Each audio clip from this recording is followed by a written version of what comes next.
Hey folks, it's Frithgar here, how you doing? Welcome back to Estancia Lapacho, the I say very realistic, but the supposedly realistic series set in South America in Paraguay. Now, we do know that it is in Paraguay, we are absolutely certain of this now, and I can show you the absolute proof that I have, that so many people have pointed out to me, and I finally actually understand where it's been shown. So we're just going to go quickly through, and you know, we haven't actually taken a look at our wonderful pink caddy for quite a while, so we may even go and take this one out for a spin later. I'm very tempted to take that one for a drive, but anyway, ignoring that one, we need to go over here to our hangar, to our hairy plane that we've got sat in here, currently undergoing some servicing, and I will show you the Paraguay thing. Now, a lot of people pointed out this shows that it's Paraguay, and I was looking around, number plate, anything to indicate Paraguay.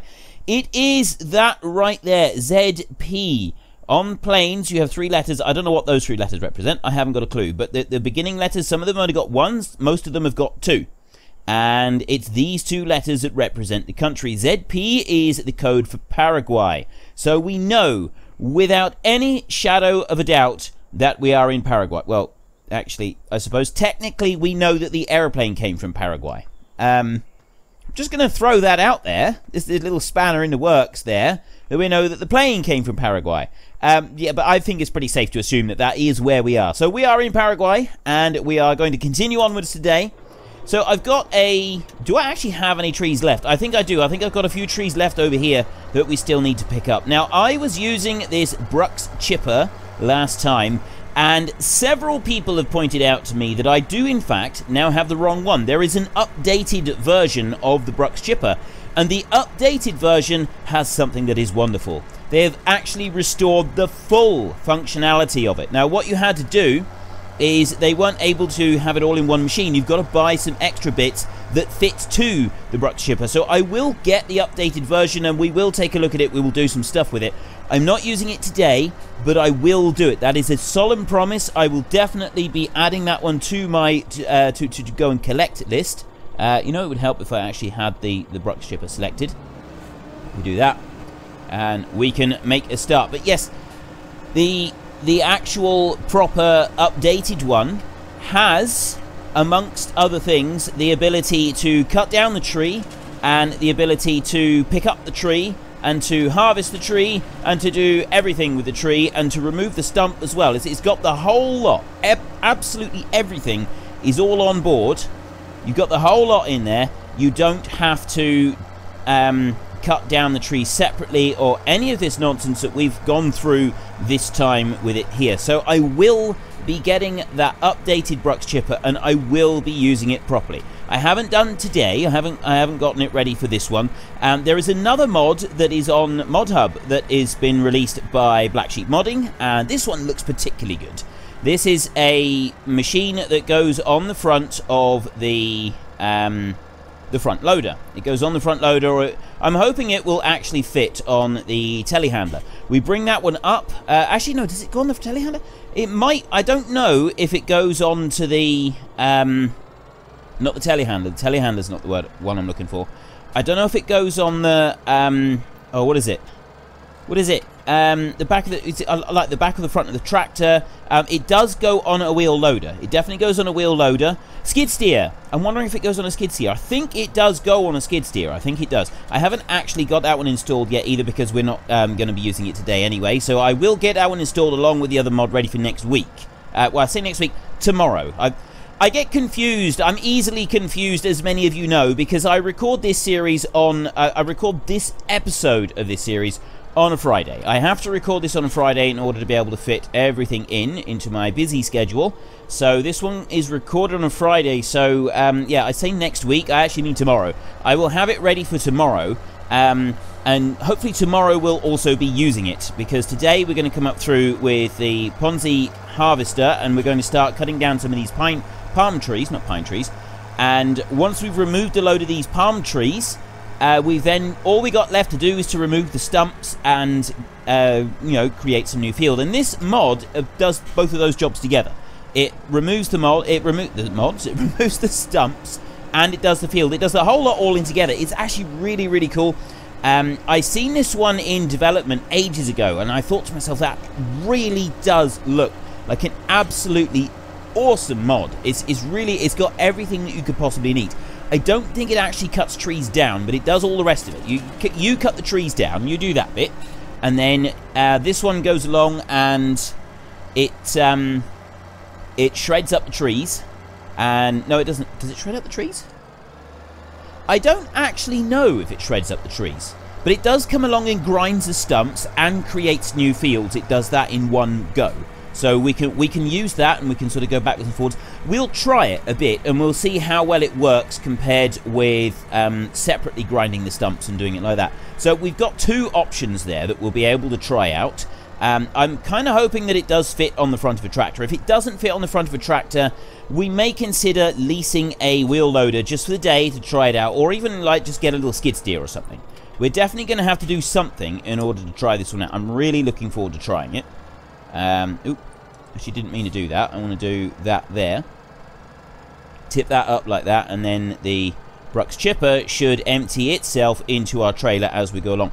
I realise that, yes, this is not really how you would go and tip something like this out, because you would end up with something tipping over. There is no doubt whatsoever that if you try to do this in real life, you would definitely tip something over. However, I want to try and get a move on. We've been messing around with these trees for too long, so we need to get this little bit finished, and then we can go and get our Ponzi Scorpion. We can bring that one up, and we can get started on that. It's going to be very, very cool.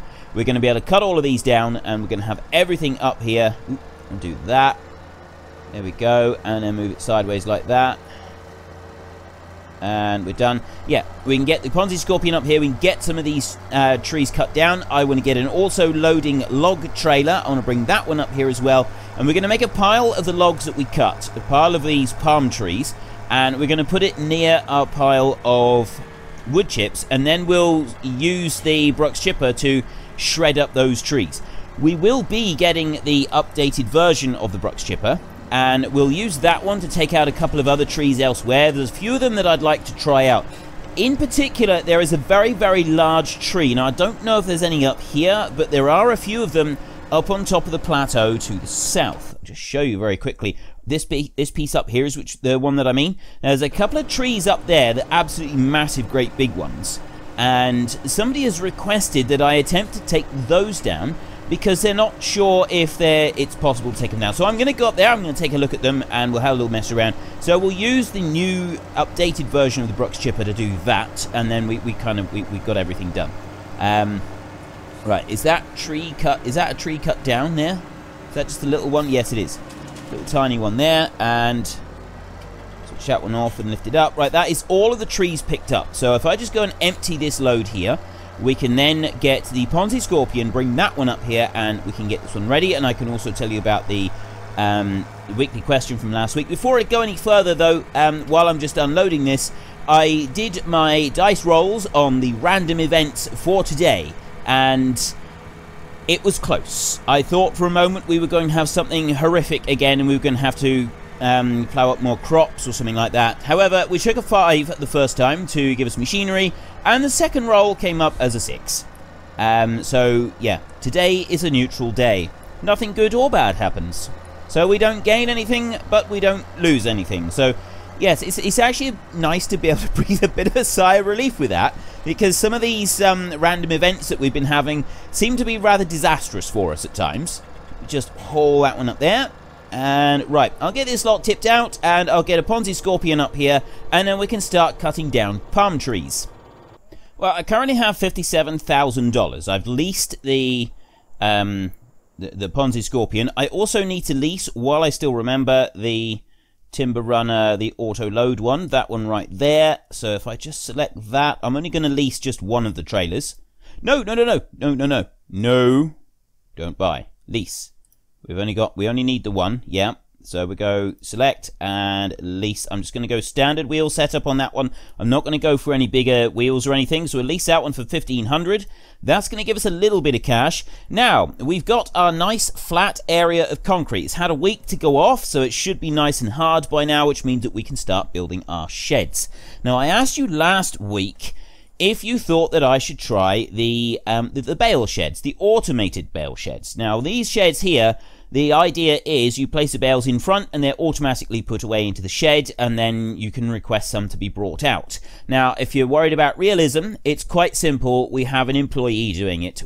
All we have to do is just unload the bales here at the front, and an employee of ours or family member, whichever you like, they're the ones that put it away in the shed because they're better at loader work than we are, and they're very neat and tidy at it. And you always have the person who's the best at doing loader work in your sheds. It makes perfect sense. If you're going to have someone learning, you put them out in the field. If you've got but when you're in the sheds, you don't have the learner driver in the sheds. You have the person who is exceptionally good because he's less likely to make a hole in the shed or knock the whole thing down. So we've got an excellent telehandler driver who operates these sheds. But yeah, 1,249 people answered the question. Do we use these automated bale sheds? And what was it? It was 59 people said no, and 1,190 people said yes.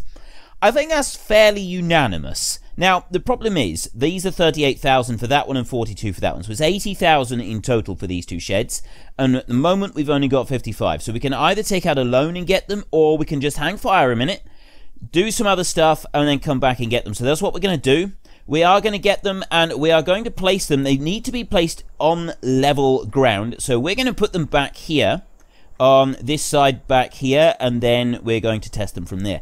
Now, one other thing I've been told by, in particular, one person, I believe he's called the Bearded One, said that I need to just check out the toolboxes here, because he's pretty sure that these are actually the ones that you can use to repair things. Now, I know that there is a mod that added that in, and I didn't think there was actually a workshop in here. And I just looked at the toolboxes, and I got to be honest, I dismissed them. I didn't think it was the right ones. But I've had a few other people say as well, and the person called the Bearded One, he has come back to me again. Now, we've got drop object and throw object, so what I'm going to do is I'm going to take this toolbox over near to this tractor. I don't know how it would work if you're having to do this. So we've got detach, but it doesn't look like it's actually got that functionality. So I'm wondering if... Oop, no, I didn't want to do that. I'm wondering if maybe the functionality for that toolbox is only added in if you have that mod for that toolbox. I do have the mod, but I don't have it active on this map. So it might be something to do with that. Now, if I bring this one over here, we can't customize... Oh, hang on. Bring that one up like that. Let's look. We can definitely customize this one here. I know that this pickup is able to be customized, so let's just take a look at it. There's nothing extra saying about customizing this vehicle. I always want to say customize. I used to work in a factory that made milk pudding, so rice pudding and custard. For those of you who don't know, custard is an English dessert that is typically taken with warm pie and crumble and things like that. It's very, very tasty. It's a vanilla flavored yellow pudding. It's not pudding. It's a unique thing all of its own called custard. And yeah, so my youngest son has always used the word customize for customize, just getting the two slightly mixed up. So yeah, whenever I do something, I always want to go along and I always want to say, right, we need to customize it, because I'm so used to saying that with him. I think I might just keep that as a thing anyway. We're going to customize it. So anyway, it doesn't look like we're getting any options to customize any of these vehicles using that toolbox. I will look at this further and see if maybe we just need to actually have the mod active on the map in order for it to work. So that might be what we got to do just to sort of finish that one off. I'm not quite sure, but we will look at it. So let me just come back up here. I've got the Ponzi Scorpion this far. I'm just going to whiz it up the road just down to the end there, and then we can... Actually, I'm able to start spreading fertilizer here, aren't I? That was the other thing that we were supposed to do, was we were supposed to get started on fertilizer. I nearly completely forgot about that. How terrible. Right, let's bring this one down here. Problem is that we don't actually have any granule fertilizer, so what we're going to have to use is the liquid fertilizer right there. Now, we've got some liquid fertilizer, so if I just park this one up close, we can load up the little bit that we got, and then we can use that to spread on the field. So we don't need to do the sugarcane, and we've got some ripe crops ready in some of the fields. I'm not going to harvest anything until everything is all grown and it's at the same stage, and then we'll think about doing some harvesting. So there's one loaded up. I'll get this one up to one of those fields up there, and we can start... Oh, actually, we'll just start on this one over here.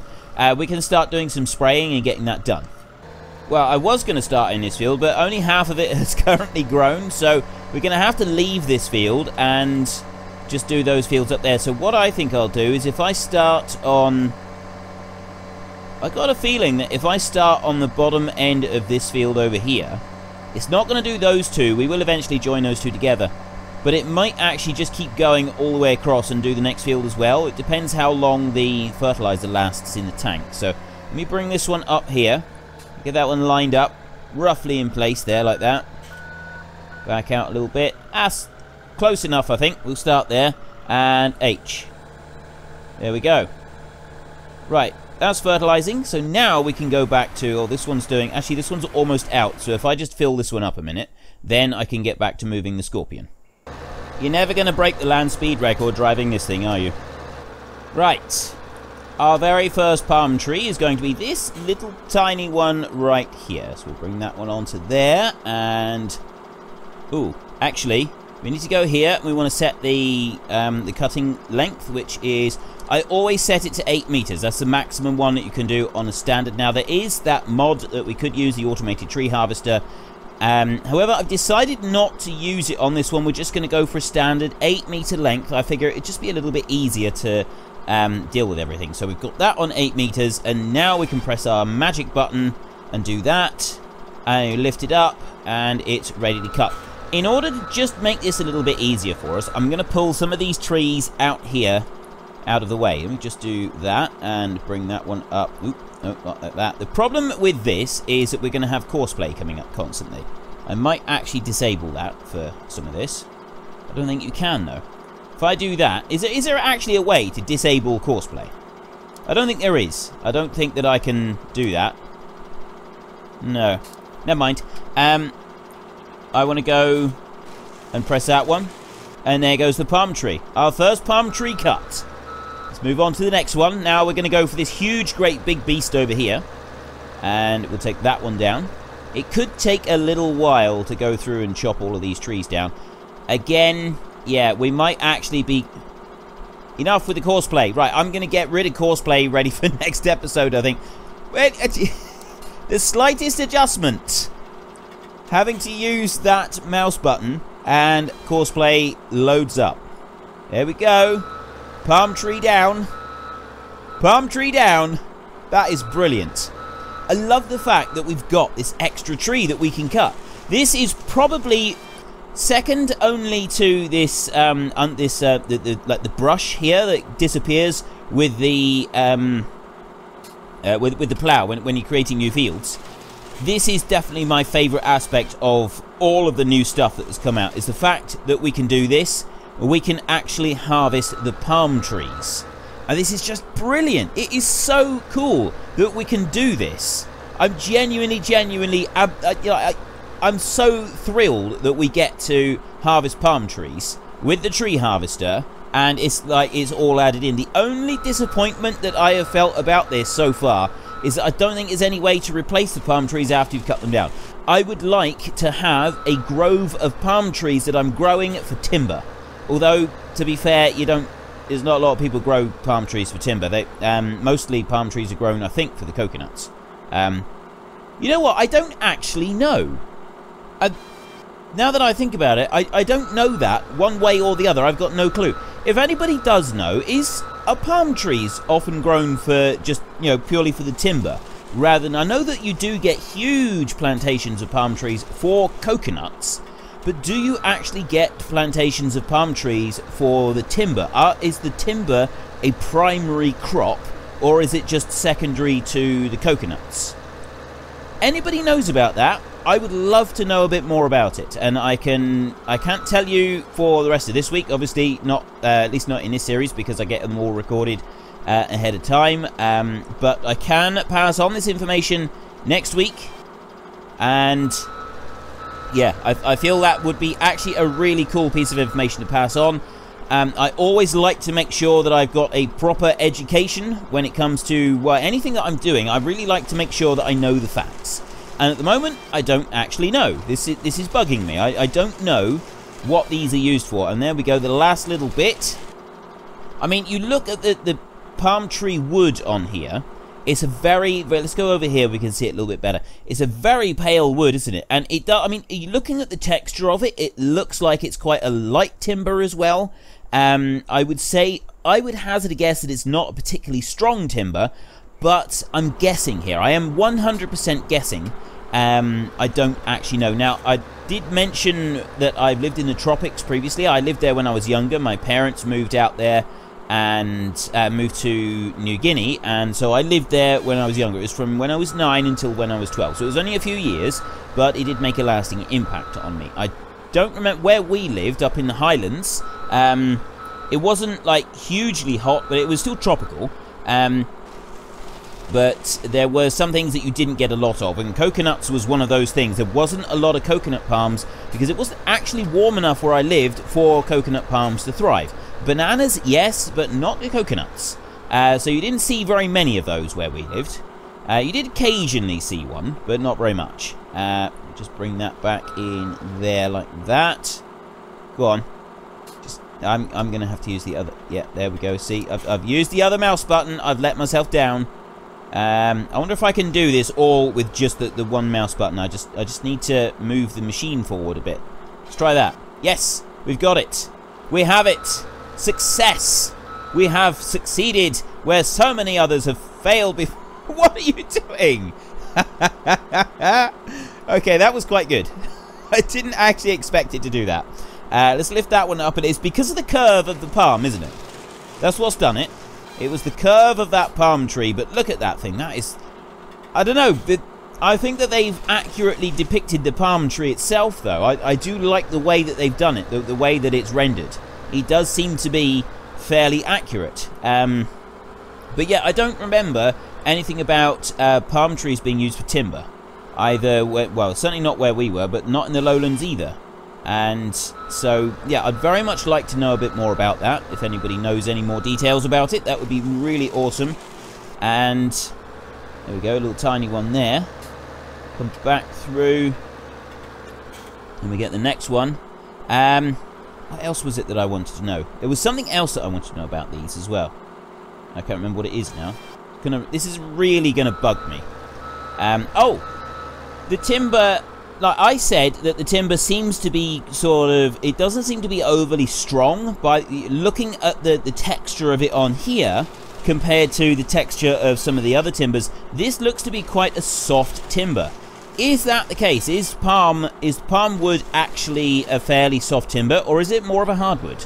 That's another one that I would very much like to know. I realise I could probably Google this stuff, but it's always nice to actually hear firsthand from people who know a bit more about it, because you can Google and you can find stuff out on Wiki, but it doesn't have the same personal touch, I feel. It's those personal touches that you only get from people who've personally experienced some of these things they make a significant difference. It's not just stating it's a soft wood. Personal experience would say it's a soft wood, but you can use it for this, this, and this, but you can't really use it for this. So, it might be a soft wood. Come on. Cut the tree. It's in the right place. All the way up there. Seems an awful lot of wastage there.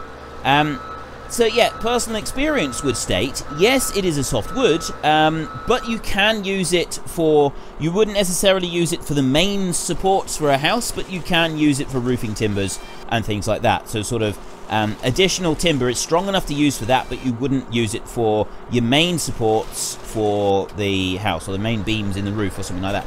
That's the kind of personal experience that you don't tend to find on the likes of Wiki and so on. And so that's why I ask on here instead of just Googling stuff. I feel it's a lot better, and also it allows us to sort of connect, and it's brilliant finding out that I've got people who watch from all around the world. People who watch in Australia, New Zealand, South Africa.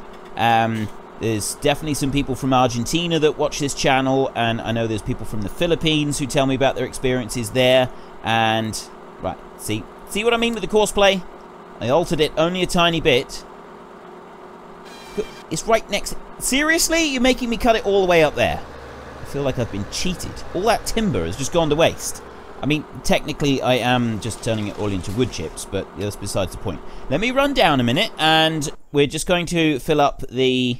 I want to go through all of that. There we go. I want to go to this one, and we can just fill up that seed drill again. We've got some very long runs on the field, and so we're having to fill this thing up quite frequently.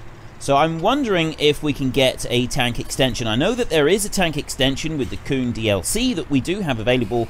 We could use it, but I don't know if it works with this seed drill. If it does work with this seed drill, excellent. That would be wonderful news, because it means that we'd be able to actually do something with it. It's, I don't know if everybody knows which one I'm talking about. I don't think it's in Fertile. I think it is actually in Sewing Machines in here. You scroll up through, it's that one right there. It goes on the front link, and it does... says BTF 4000. That one. So it does, it's, oh, actually, I think that goes on the back, and then that one goes on the back of it. But I believe you can also stick this on the front of a tractor, and you can use an extension, because I did previously use it as an extension for that one right there, and it worked fairly well. So we'll experiment with this. The only problem is we've got to be able to use a tractor that's got front links, and unfortunately the Starers don't have front links, so we can't use it with this one. So it's something that is going to go onto our to-do list, and a little experiment that we're going to run just to see if it will actually be able to do it, and then we can come back to it. So we've managed to cut... This is going to be slow going, isn't it? We've managed to cut a few of the trees, but we've got an awful lot still to go. Actually, there's no trees around the other side of it over there, is there? There's these here, admittedly. These are going to take a little while. I think we're going to stop pulling the trees out. We're literally just going to slice and dice right where they land. It's going to be a lot quicker if we do that. We just pick them up, and I need to move it over that way a little bit so that I can get to the next tree. But slice and dice right where they land is going to be the quickest method. So slice there and dice there. That's a bigger palm. I swear that last one was a bigger palm tree than some of the others that we've done.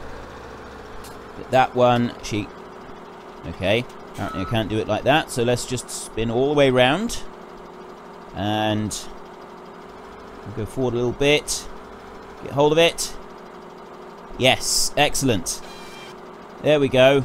We are going to try the tree planter purely because I want to find out if we are able to use the tree planter to replant palm trees.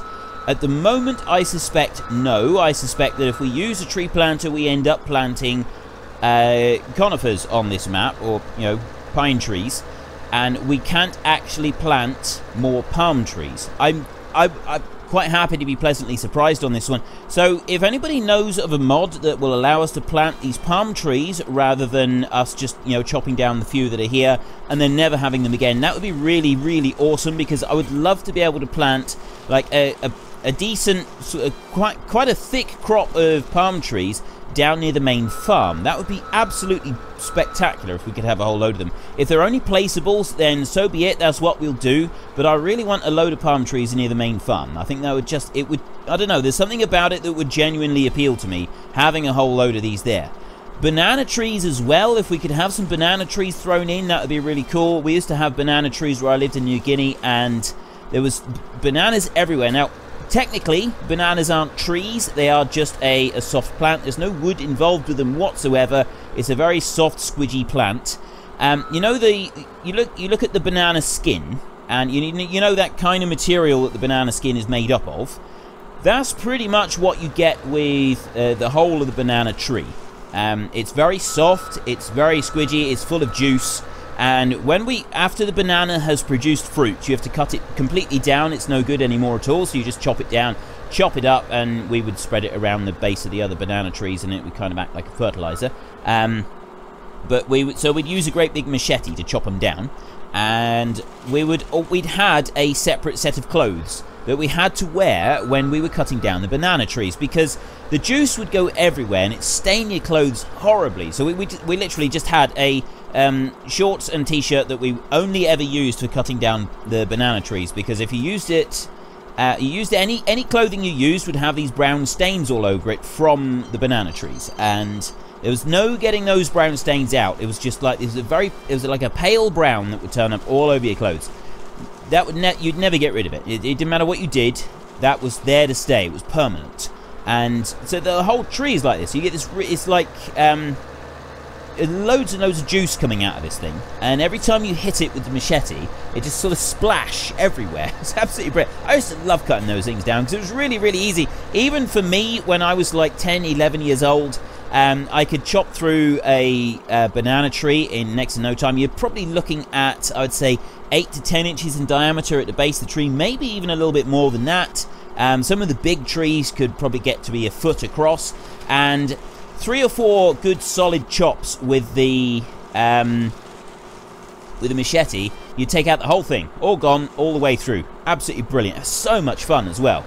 So, because it was so easy to cut down, it was just unbelievable fun. It was, I can't sort of begin to describe just how entertaining it was cutting down the banana trees. It'd make a terrible mess, and yes, you'd have to go and shower all this horrible juice off you afterwards, but it was so much fun hacking and slashing at these things like you were some sort of, I mean, we used to like pretend that we were like pirates and all that kind of stuff. It was absolutely brilliant. You could and go in and attack these things. I realize what this sounds like to somebody that has never lived in a different country and has never sort of seen how it's done. You got 10, 11-year-olds playing with machetes, and you're talking about a blade. It's a razor sharp blade that is 1.5 to 2 feet long. So you're looking at 45 to 60 centimeters long. So it's a big blade, a massive, great big blade, especially for an 11-year-old to play with. And we would be swinging these things around, chopping down the trees. I never knew anybody that actually got injured with a machete unless they were being stupid, you know, messing around and trying to touch the blade with their fingers or something equally ridiculous. And you wouldn't do that. And it's, I don't know, it's difficult to explain. I mean, we carried a knife with us wherever we went, and you didn't go without a knife. You just weren't without a knife. You'd never meet anybody without a knife there. It was just not something you would do. I mean, I know most farmers, certainly in the UK, as most farmers, it's very rare to find a farmer that doesn't actually have a knife currently on them. And it's the same with farmers' kids. Most farmers' kids I know when they're at home have got a knife in their pocket somewhere. And it's for people who don't work in farming or haven't, who sort of live in the Western world. It does seem a bit unusual that everybody's running around with these massive, great machetes. And I mean literally everybody. It would be unusual to see somebody walking past without a machete strapped to their side. For younger kids, you wouldn't always see them with a machete. They'd certainly have I always had a sheath knife on me, a blade about 4 or 5 inches long. And that was just kind of standard. It would just be on my belt, and it was always there. I just wasn't without it. You didn't think it was anything unusual. What I thought was unusual was when I came back to this country and I didn't see everybody running around with a knife on them, and I found out that wearing a sheath knife to school was actually frowned upon. And by frowned upon, I mean like highly illegal. It seemed really peculiar to me, and it was, I mean, we weren't, there was a limit to the size of the knife that we were allowed to have when we were in school, but yeah, so we couldn't have like machetes and that, but generally, most people wouldn't bother with it anyway, and you'd take your knives to school with you, and it was just in your pocket. It was just a thing that you had. And then I come back to this country, and the idea of, you know, having a knife on you when you're anywhere but on a farm is like highly illegal, and everybody panics about it. It just seems so bizarre. It really did. It seemed so strange. How can you get through the school day without having a knife in your pocket? But yeah, so there's kind of one of the differences between my experiences living in Papua New Guinea and my experiences when I came back home again to the UK.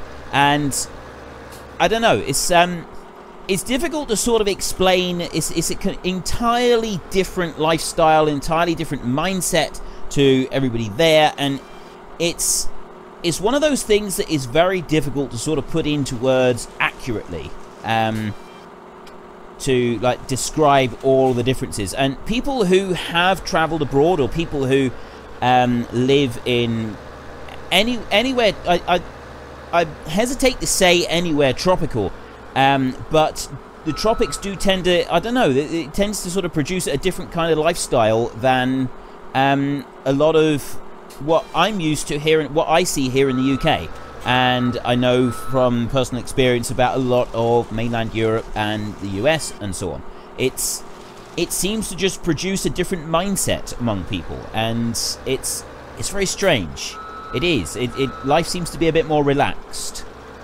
Is that really the word for it? Anyway, I've rambled on far too much about this. So let's just take down another tree here. We've only got a few trees left down the bottom end here, so we'll be able to take a good chunk of these out in our next episode. I may do some more before then. I'm not quite sure. We might actually leave some of these and have a go with the updated Brux chipper and do some of the rest of these trees, I think. Rather than having to do another great big lot with this one, I think that might be a better way to do it. Just come and get this tree here. So my weekly question, now we've got I completely forgot to ask this earlier on, we've got the pigs on the map. We've already got them here, but we haven't done anything with them yet, and I want to know when you think they should be activated. And by activated, what we did was, for those of you who don't know, we bought the pigs and we put them on the map. They're there ready for us to use, but we haven't done anything with them yet. And what we're going to do is, once we want to start using the pigs, we will then put food and water in for them, and we'll say that there is the pigs and we've got them and they're ready. So at the moment somebody else is looking after them, but they will turn up eventually. It's not holding on to this tree, is it? Doesn't want me to have this tree. So what I want to know is, when do you think I should be doing these pigs? Do you think that we should leave them for quite a bit longer yet? Or do you want me to do them very, very soon? So by very, very soon, I mean within the next 10 episodes. So either we'll do them within the next 10 episodes, or we'll leave them and we will work some more with the cattle. We haven't done much with the cattle yet. We haven't really done anything with the cattle yet. They've just kind of got food and they've been there, but we haven't really done anything with them. So yeah, do you want me to sort of activate the pigs and we'll start doing a lot of stuff with animals, so cattle and pigs, pretty much both at the same time? Or do you want me to leave the pigs a while longer and just concentrate on the cattle first, so we can make the cattle some silage, and we can get them, make sure that they've got all their bales and everything, and get them fed, because we haven't done any feeding of them or anything at all yet. All we've done is literally like chuck in a couple of bales, I think. So it's your vote, it's your game. Head into the comment section down below, let us know which one you want and why, and of course don't forget to actually cast your vote in the top right hand corner. Do you think we should start doing stuff with the pigs very soon, within the next 10 episodes, or should we leave them quite a bit longer and concentrate on doing something with the cattle before we move on to the pigs? And that is all I've got time for today, so I'm thinking actually I'm going to leave the rest of these trees, and we will do... I'm going to go and get that one really tall one over there, and then we'll leave the rest. And what we'll do is we will get the Brux chipper. I will get the updated version ready for tomorrow's episode, and we will use that one to cut down the rest of the palm trees. So if you enjoyed the episode, then please head down below and give us a like. And if you really enjoyed it, then please tell your friends all about me. Get them to come and watch as well. That would be awesome. But until next time, thank you very much for watching. This is Frithgar. Goodbye, and see you later.